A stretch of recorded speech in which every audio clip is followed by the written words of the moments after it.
this would be, again, another what the bleep are they doing if the lives of the men and women of the military weren't on the line, right? He has moved the men and women of the military into the region, either as a prop or to stage them for something that is unknown and unauthorized. What are your thoughts at this moment?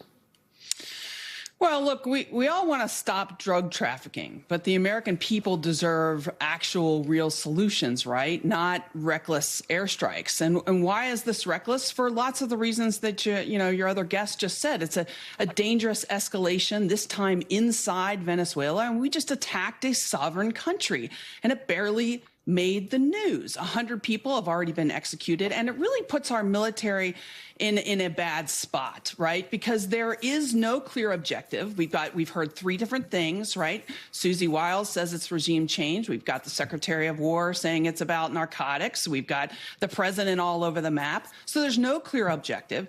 And then, as was stated by Ben earlier, there's no authorization from Congress.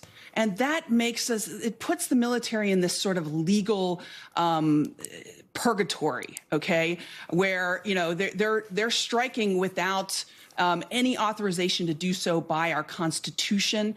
And also, it's a terrible message to the world as well. What kind of message does it send to Vladimir Putin, to China? Well, they can just declare anybody a terrorist and go after them too. I mean, what are we doing here? It's just un-American. I guess the political difference here is in 1.0, it was incoherence in service of an ideology, I disagreed with it, but it was America first. It was make America great again. And so it was incoherence, it was bombast, but it was in service of something not just comprehensible, even if it was objectionable, but it was something for which he had a mandate, right? Like his supporters voted for America first.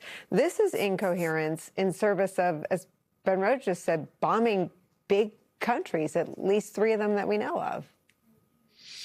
Yeah, it's definitely not America first at all. And here's what's going on. The cost to Americans right now with this affordability crisis that this president and the Republicans in power said that they would lower costs for Americans. They're actually higher right now. And meanwhile, the president is off in his administration making things worse on a global stage with global chaos, starting wars that Americans don't want to be involved. I know no person in Kentucky who voted for Trump who said, I really want to go to war against Venezuela.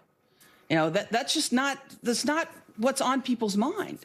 And our country already has a history of stumbling into wars under false pretenses. I fought in one of those.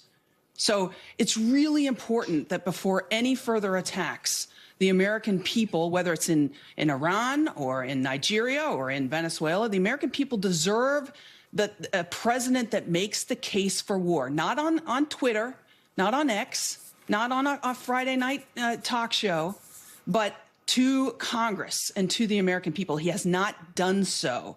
And Congress must vote on these uses of military force around the world. That is their responsibility.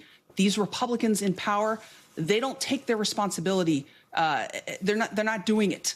And so Trump is unilaterally dragging us into conflicts around the world that the American people do not support.